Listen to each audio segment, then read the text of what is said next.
Hello guys, मैं अपने टंडन आपका अपने क्लासेस में स्वागत करता हूँ।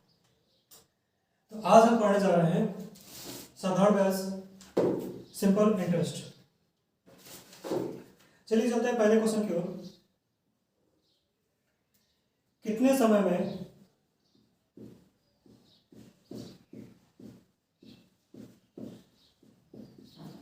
72 रुपये 6 सही 1/4% वार्षिक साधारण ब्याज की दर से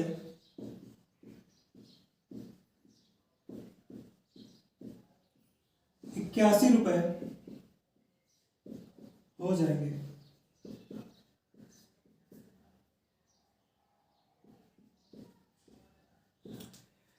तो पहले समझते हैं कि साधारण ब्याज होता क्या है। किसी एक धनराशि पर प्रत्येक वर्ष सेम ब्याज मिले तो उसे साधारण ब्याज कहते हैं। समझते हैं, माना 100 रुपये हमारा मूलधन है और प्रत्येक वर्ष हमें 20 रुपये मिल रहा है। पहले वर्ष 20 रुपये मिला और दूसरे वर्ष 20 रुपये मिला, तीसरे वर्ष 20 रुपये मिला और अगली भी ऐसे ही मिलता जा रहा है। तो ये हमारा साधारण ब्याज कहलाता है। ये हमारा साधारण ब्याज है। अब समझिए, साधारण ब्याज सिंपल इंटरेस्ट एस और आई, इसको शॉर्ट फॉर्म पे एस आई बोलते हैं। तो एस आई बराबर होता क्या है? एस आई बराबर पी आर टी अपॉन 100, अर्थात पी मूलधन, आर ब्याज दर, टी समय अपॉन 100। इसको दूसरे तरीके से कह सकते हैं कि मूलधन का RT%, मूलधन का RT% हमारा साधारण ब्याज होता है। अब मिश्र धन के बारे में बात करते हैं। मिश्र धन को ए से डिनोट करते हैं। मिश्र धन अर्थात मूलधन में हमारा जो ब्याज जुड़ जाता है, जब हम मूलधन में मिश्र धन को जोड़ देते हैं तो हमें मिश्र धन प्राप्त होता है। अब अगर इसको देखें तो एक हमारा फॉर्मूला क्रिएट होता है, P 100 प्लस RT अपॉन 100। ये हमारा मिश्र धन का फॉर्मूला हो गया। और SI बराबर P RT, ये हमारा साधारण ब्याज का फॉर्मूला हो गया। अब चलते हैं पहले क्वेश्चन की ओर।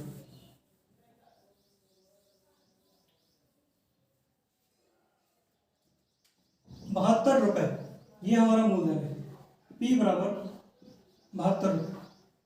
72 रुपये से 81 रुपये हो गया, अर्थात ऐसा ही हमारा कितना है, कितने रुपए की वृद्धि हुई? 9 रुपये की। 9 रुपये हमारा साधारण ब्याज हो गया।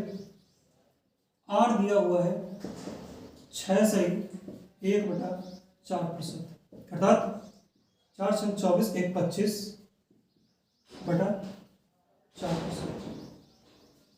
अब फार्मूला यूज करेंगे, एस आई बराबर P R T upon 100। S I है 9, पी है 72, आर 25/4, टी पता नहीं है, टी हमें ज्ञात करना है, गुणे 100। अब इसको सॉल्व करते हैं। 25 1 25, 25 चौको 100, 9 एकम 9, 9 अट्ठे 72, 4 एकम 4, 4 दूना 8, 2 एकम 2, 2 दूना 4। टी बराबर 2 वर्ष। अब इसको दूसरे तरीके से समझते हैं।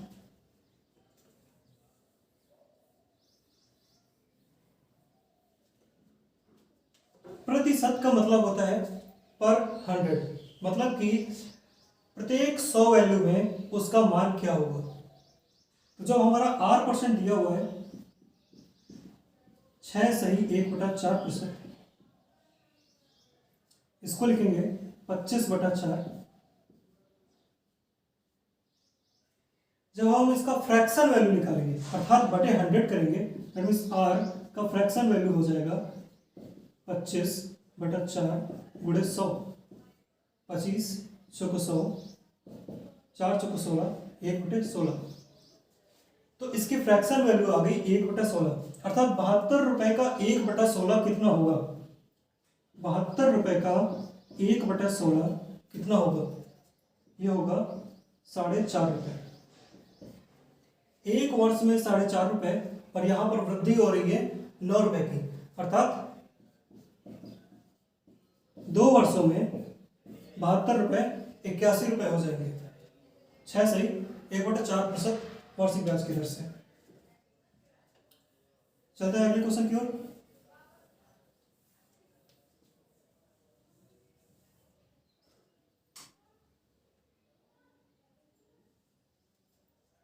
₹800 साधारण ब्याज की दर से 800 रुपए साधारण ब्याज की दर से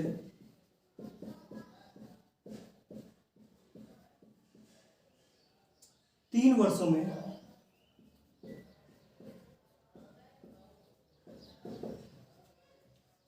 956 रुपए हो जाते हैं।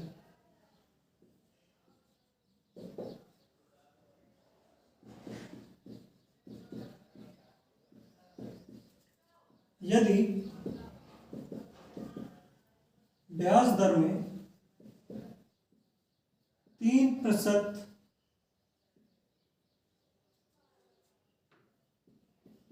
वृद्धि कर दी जाए तो 800 रुपए 3 वर्षों में कितने हो जाएंगे? अब देखिए इस क्वेश्चन में बहुत से लोग ये गलती करते हैं कि 800 रुपए ये है और इसमें किसी साधारण ब्याज की दर से 3 वर्षों में 956 रुपए हो रहा है, तो हम मान लेते हैं कि r%, हमें r% नहीं मानना है। हम r% निकालेंगे और उसमें +3 करेंगे और फिर तो उसका 800 में उतने प्रतिशत साधारण ब्याज की दर से 3 वर्षों में निकालेंगे, तो इससे ये थोड़ा सा लेंदी मेथड हो जाएगा। अब ये बात समझिए कि 800 रुपए का 3 वर्षों में किसी ब्याज दर से 956 रुपए हो जाता है, अर्थात उस ब्याज दर से तो वैल्यू हमें पहले से ही पता है, उस ब्याज दर से हमें ब्याज पहले से ही पता है 156 रुपए। 956 माइनस 800 करेंगे तो 156 रुपए ब्याज मिलेगा, अर्थात उस ब्याज दर से हमें साधारण ब्याज पता है और जो नहीं पता है वो हमारा 3% पर है। मतलब कि अब 800 रुपए का 3% पर साधारण ब्याज निकालते हैं और उस ब्याज में जोड़कर उसको मिश्र धन में मूलधन में ऐड कर देंगे तो हमारा मिश्र धन प्राप्त हो जाएगा, अर्थात 800 रुपए का जो बढ़ा हुआ रेट है उससे निकालेंगे 3% गुणे 3 वर्ष अपॉन 100, ये हो जाएगा हमारा SI। इसको हमने सॉल्व किया है SI बराबर PRT अपॉन 100 से। तो यहाँ से देखिए 0 0 0 8 0, 8 का 24, 24 दिया 72। तो यहाँ पे जो बढ़ा हुआ रेट है हमारा, उससे जो ब्याज मिल रहा है वो 72 रुपए है और जो पहले वाला है उससे ब्याज मिल रहा है 156 रुपए और हमारा मूलधन है 800 रुपए। अर्थात कह सकते हैं कि पहले वाले का मिश्र धन 956 है और इसमें 72 रुपए, अर्थात नया वाला ब्याज जोड़ देंगे तो हमारा टोटल मिश्र धन पता चल जाएगा जो कि होगा 1028 रुपए। चलते हैं अगले क्वेश्चन की ओर।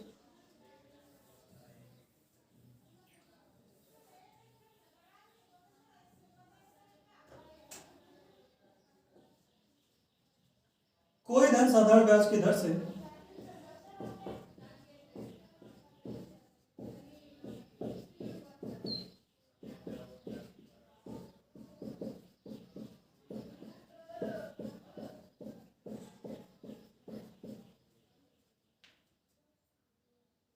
दो वर्षों में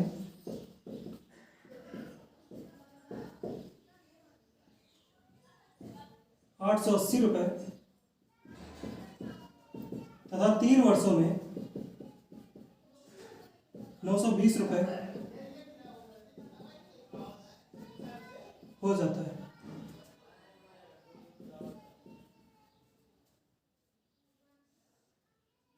मूलधन ज्ञात कीजिए।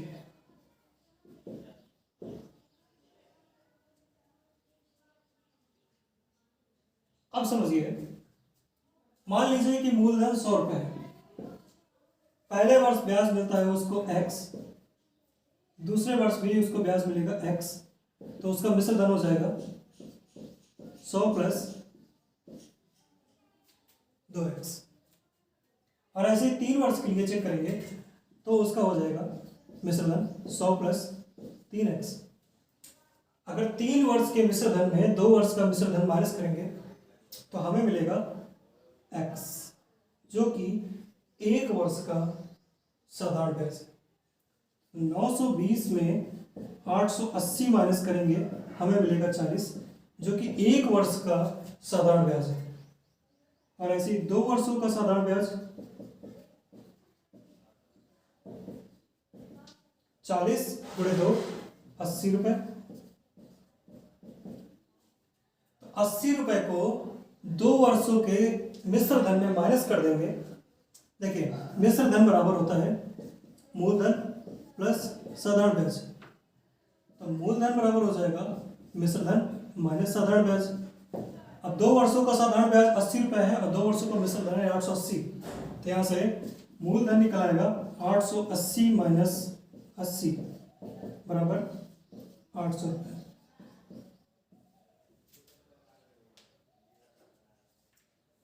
चलिए चलते हैं अगले क्वेश्चन की ओर।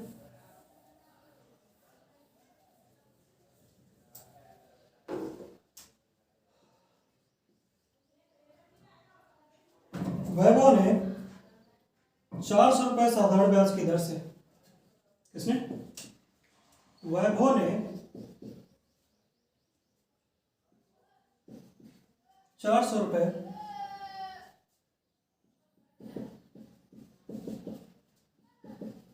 साधारण ब्याज की दर से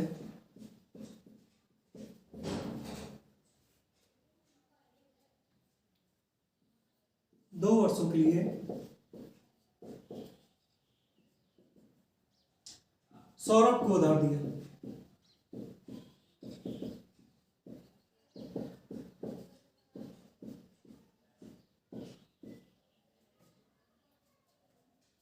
और 100 रुपये 3 वर्षों के लिए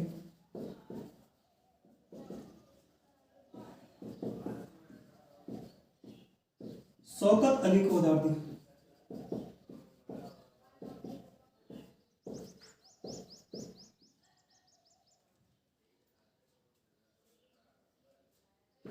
दोनों से कुल ब्याज 55 रुपये मिलता है। तो ब्याज दर बताइए। 8% बताना है। अब समझिए, वैभव ने 400 रुपये साधारण ब्याज की दर से 2 वर्षों के लिए सौरभ को उधार दिया और 100 रुपये 3 वर्षों के लिए शौकत अली को उधार दिया है। और दोनों से जो ब्याज मिला है उसका योग 55 रुपये है। अब हम कह सकते हैं कि यहाँ पर मूलधन दूसरा है और यहाँ पर मूलधन दूसरा है, यहाँ पर समय दूसरा है, यहाँ पर भी समय दूसरा है, लेकिन जो ब्याज दर है वो हमारी समान है। अब हमारा अगर इससे ब्याज कुछ और निकलेगा, इसको मान लेते हैं SI1 प्लस, और जो इससे ब्याज निकलेगा SI2, वो हमारा टोटल साधारण ब्याज होगा। कह सकते हैं ये SI है। अब समझना, SI1 मतलब कि इसमें मूलधन है वो दूसरा है, P1, R हमारा समान है, R इंटू समय बदला हुआ है तो T1 अपॉन 100। यहाँ पर करेंगे P2, R समान है इंटू T2 इंटू अपॉन 100। अगर इसको सही से देखें तो हम कह सकते हैं P1 into T1 plus P2 into T2 का R प्रतिशत। P1 into T1 plus P2 into T2 का R प्रतिशत। ध्यान समझ लो, 400 गुणे 2 प्लस 100 गुणे 3 का R प्रतिशत बराबर कितना है? 55 रुपये। 4 दूनी 8, 800 और 300 1100 हो जाएगा। 1100 का R प्रतिशत ये हो जाएगा 55। 0 0 0 0 और 11 बचे 55। तो यहाँ से हमारा R प्रतिशत आ गया 5%। बढ़ते हैं अगले क्वेश्चन की ओर।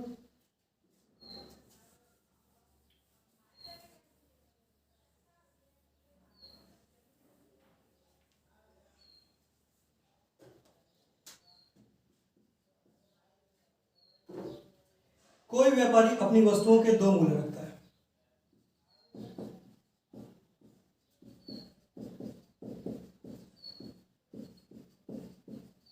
कोई व्यापारी अपनी वस्तुओं के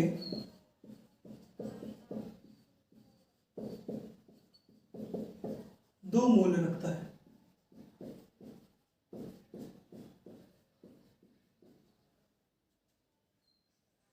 एक नगद मूल्य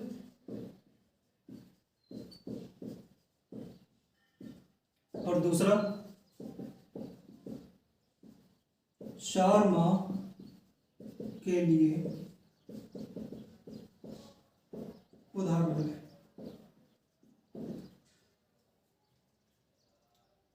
नगद मूल्य 30 रुपये और उधार मूल्य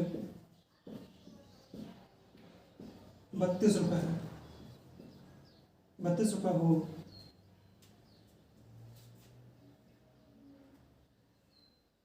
तो ब्याज दर क्या होगी? R प्रतिशत पूछ रहा है। ध्यान से देखिए, एक व्यापारी अपनी वस्तुओं के 2 मूल्य रखता है। नगद मूल्य 30 रुपये और 4 माह के लिए उधार मूल्य 32 रुपये। तो नगद मूल्य ये हमारा प्रिंसिपल है, मतलब कि मूलधन हमारा 30 रुपये है। उधार मूल्य 4 माह के लिए 32 रुपये, अर्थात 4 माह में ब्याज कितना हो जाएगा? 2 रुपये। 30 से कितना ज़्यादा हो गया? 2, 32। अब यही कह सकते हैं 12 माह में ब्याज कितना हो जाएगा? 4 तिया 12, तो यहाँ पे 2 इंटू 3 6 रुपये। 6 रुपये बढ़ रहा है एक साल में। कितने रुपए में से? 30 रुपये में से। अब हम हाई स्कूल और इंटर में परसेंटेज कैसे निकालते थे? जितने मार्क्स हमें मिले होते थे अपॉन टोटल मार्क्स इंटू 100।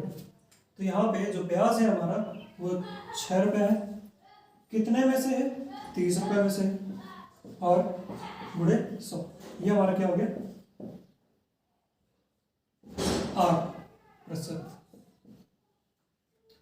6 कम 6, 6 पंचे 30, 5 से काटेंगे 20 पंचे 100। R प्रतिशत हो गया 20%। चलते हैं अगले क्वेश्चन की ओर।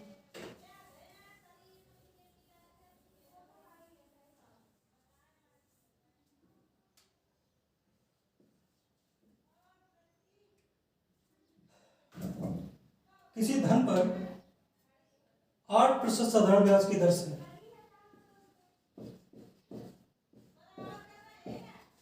किसी धन पर 8% साधारण ब्याज की दर से 5 वर्षों में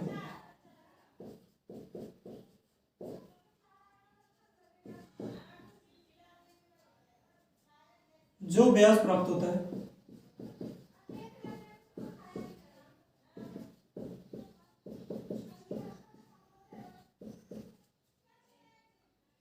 वह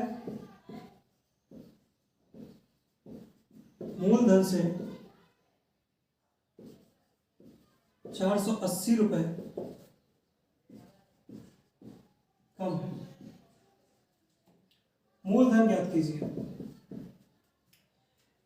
अब समझिए, किसी धन पर 8% साधारण ब्याज की दर से 5 वर्षों में जो ब्याज प्राप्त होता है वह मूलधन से 480 रुपये कम है। मान लीजिए कि मूलधन 100 रुपये है और इसका 8% पर ब्याज होगा 8 रुपये और 5 वर्षों में 8 पंचे 40 रुपये।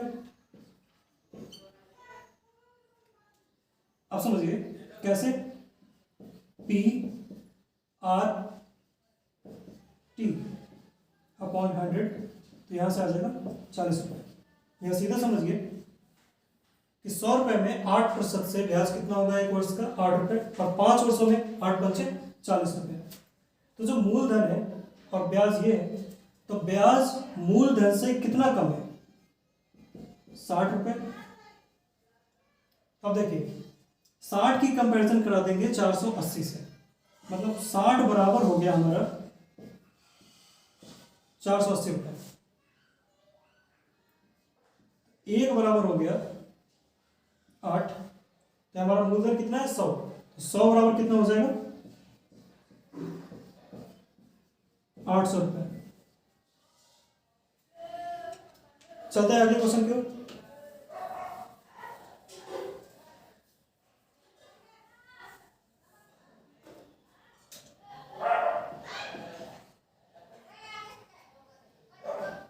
बैंक की ब्याज दर 8% से 6% घटकर वार्षिक हो जाती है। बैंक की ब्याज दर 8% से 6% घटकर वार्षिक हो जाती है। इस स्थिति में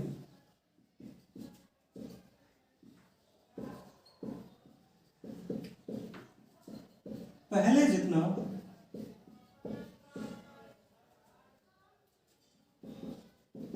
ब्याज प्राप्त करने के लिए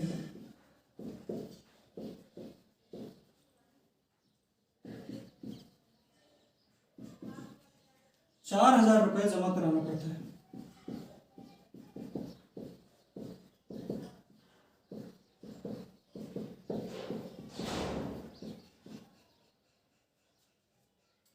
मूलधन क्या होगा, अब ये समझिए कि ब्याज दर में कमी हो रही है। पहले ब्याज दर 8% था, फिर ब्याज दर 6% हो गया, लेकिन ये एक समय की बात की जा रही है, एक वर्ष के लिए। ब्याज दर में 8% से 6% हो गया, लेकिन समय एक वर्ष ही रहा। और इसमें सोचिए मूलधन बदल रहा है। मूलधन क्या है, पहला मूलधन हमने अगर P माना तो जो दूसरा मूलधन हो जाएगा वो P प्लस 4,000 हो जाएगा। और दोनों स्थिति में साधारण ब्याज बराबर है। साधारण ब्याज, अब समझिए पहले का साधारण ब्याज कितना होगा, मान लेते हैं मूलधन कितना है P into R 8 into T एक वर्ष अपॉन 100। ये बराबर है किसके, जब मूलधन P प्लस 4,000 हो जाएगा, तो मूलधन हो गया P प्लस 4,000। ब्याज दर कितनी है 6%, टाइम कितना है एक वर्ष बटा 100। ध्यान समझिए 100 से 100 कट जाएगा, 2 से काटेंगे, 2 चौको 8 और 2 × 3 6। यहाँ पे मल्टीप्लाई करेंगे, ये आ जाएगा 4p बराबर, इसका मल्टीप्लाई करेंगे हो जाएगा 3p प्लस 4000 × 3 12,000। तो यहाँ से p बराबर आ जाएगा 12,000। ये हमारा मूलधन हो गया। अब देखते हैं अगला क्वेश्चन।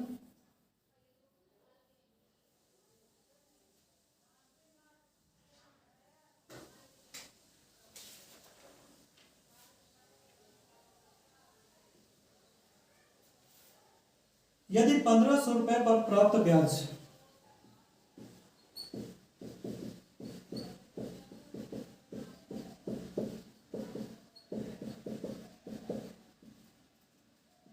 ₹2,000 पर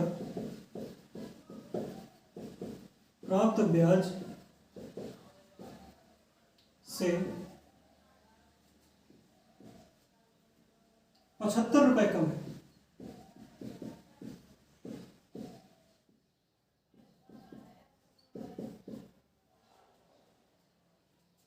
तो कितने समय तक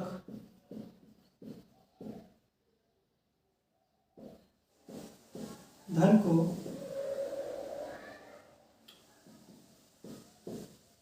ब्याज पर लगाया गया, जबकि ब्याज दर 5% है। यहां पर समय पूछ रहा है कितने समय तक धन को ब्याज पर लगाया गया। अब ध्यान समझिए, 1500 रुपए पर साधारण ब्याज, 2000 रुपए पर साधारण ब्याज से 75 रुपए कम है। तो ये जो 75 रुपए है वो ना तो 1500 रुपए का साधारण ब्याज है और ना ही 2000 रुपए के साधारण ब्याज है। ब्याज दर बराबर है, समय भी बराबर है, मूलधन परिवर्तित है, लेकिन ना तो हम 1500 रुपए मूलधन लेंगे और ना ही 2000 रुपए मूलधन लेंगे। 75 रुपए कम है। तो ये जो कमी आई है वो ना तो 1500 की वजह से आई है और ना ही 2000 की वजह से आई है। ये आया है 2000 माइनस 1500, अर्थात 500 रुपए का 8% साधारण ब्याज की दर से एक वर्ष में 75 रुपए साधारण ब्याज मिलता है। तो ये जो कमी आई है वो 500 की वजह से आई है। तो यहां पर हमारा जो मूलधन हो जाएगा वो 500 रुपए होगा, साधारण ब्याज 75 रुपए होगा, 8% हमारा दिया हुआ है और समय निकालना है। SI बराबर PRT/100। SI है 72 रुपए, P है 500 रुपए गुणे 5% पर, सॉरी 72 रुपए नहीं 75 रुपए गुणे टाइम अपॉन 100। 0 से 0 चले गए, 5 × 5 25 और 25 × 3 75। समय आ गया 3 वर्ष। बढ़ते हैं अगले क्वेश्चन की ओर।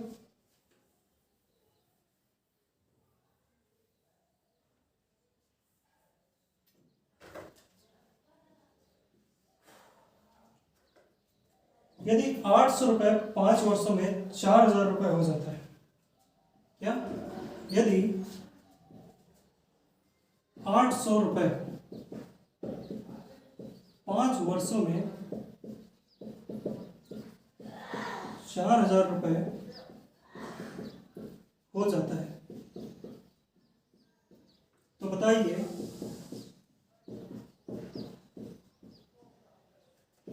1200 रुपए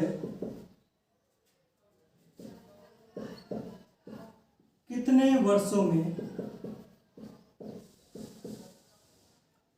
15,600 रुपए हो जाएंगे।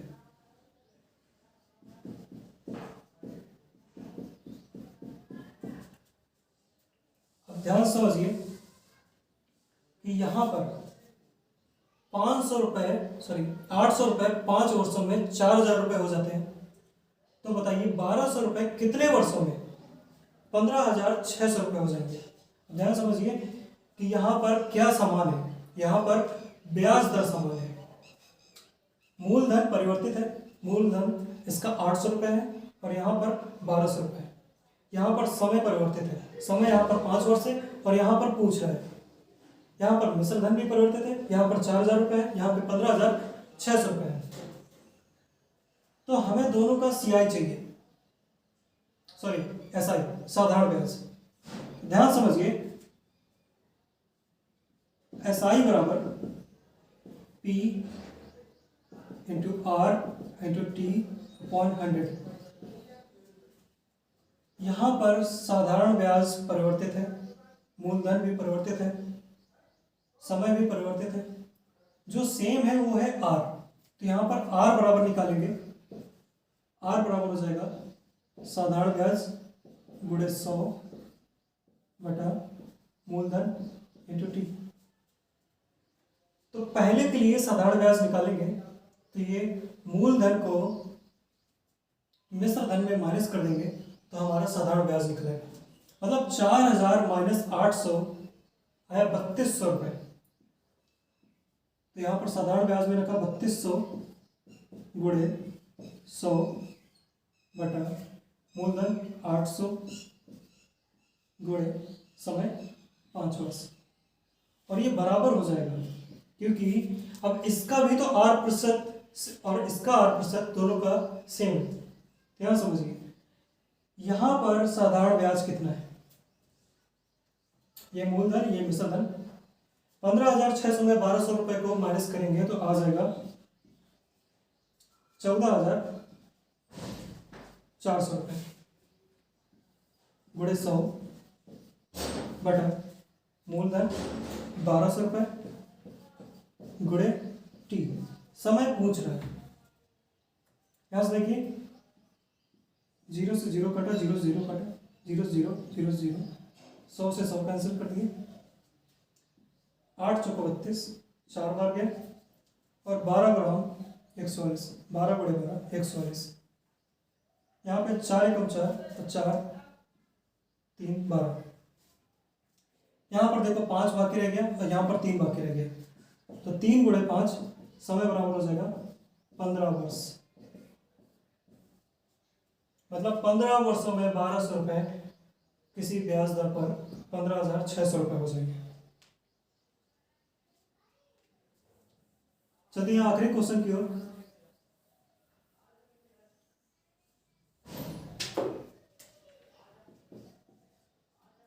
अब आखिरी क्वेश्चन है, ए और बी दोनों में से प्रत्येक ने 3600 रुपये एक ही दर पर, ए और बी दोनों में से प्रत्येक ने 3600 रुपये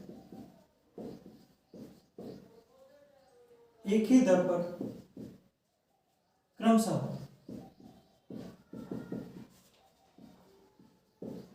3 वर्ष तथा 5 वर्ष के लिए उधार लिए। बी ने 5490 रुपये कर्ज चुकाया। तो बताइए ए कितना कर्ज चुकाएगा?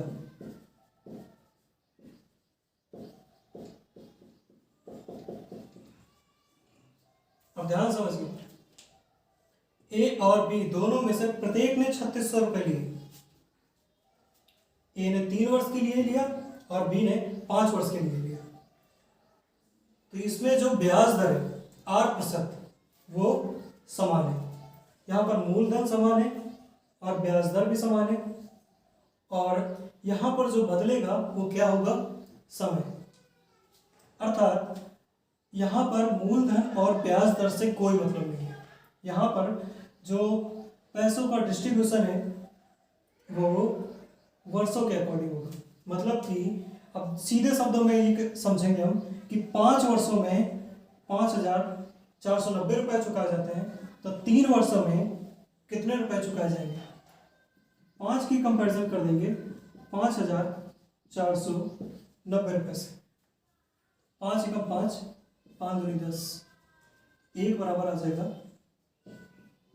549 गुणे 2। तो यहाँ से ये 3 वर्षों के लिए, मतलब 3 बराबर हो जाएगा 549 गुणे 2 गुणे 3, 549 गुणे 6, 49 छक्का 294, 94, 2 कैरी, 6 पंचे 30, 2 32। अर्थात ये 3 वर्षों में 3294 रुपये चुकाएगा। थैंक्स फॉर वॉचिंग, मिलते हैं नेक्स्ट वीडियो में।